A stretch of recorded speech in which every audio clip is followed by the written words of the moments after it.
கொண்டாட்டம் என்பது ஆண்களை எல்லாம் வெளியில அனுப்பிச்சிட்டு செய்வது அல்ல. இது ஆண்களும் பெண்களும் சேர்ந்து செய்ய வேண்டிய ஒரு செலிப்ரேஷன். என்ன கம்மியா கேட்கறீங்க? ஒத்துக்கல நீங்க? நான் ஒரு 4-5 வருஷம் முன்னாடி சென்னையில ஒரு பெரிய இன்ஜினியரிங் காலேஜ் விமென்ஸ் டேக்காக என்னை பேச கூப்பிட்டுருந்தாங்க. அந்த கல்லூரியில ஒரு பெரிய ஆடிட்டோரியம் இருக்கு, பிரம்மாண்டமான ஆடிட்டோரியம். ஒரு 800லேருந்து 1000 மட்டும் கெப்பாசிட்டி இருக்கக்கூடிய ஒரு ஏசி ஆடிட்டோரியம். அந்த ஆடிட்டோரியம்க்கு 20 கதவுகள் இருக்கு.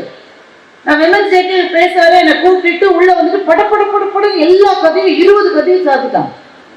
சாத்தியத்தோட நம்ம பூட்டிட்டாங்க தாப்பா போட்டு. நான் உள்ள போய் உட்காந்து எல்லா பொம்பளை பிள்ளைகளும் இருக்கு. ஆனால் engineering college, so at least 50-50 strength இருக்கும்.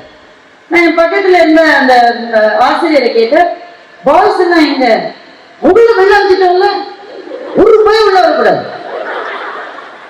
ஒரு போட்டோகிராஃபர் மாத்திரம் பரிதாபமா நின்றுட்டு இருந்தேன்.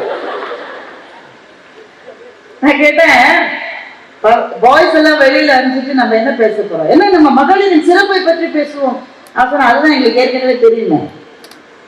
மகளிரின் சிறப்பு மகளிருக்கு தெரியாதா? யாருக்கு தெரியலையோ அவங்களை கூட்டிட்டு வந்துதான் நீங்க பேசணுமே தவிர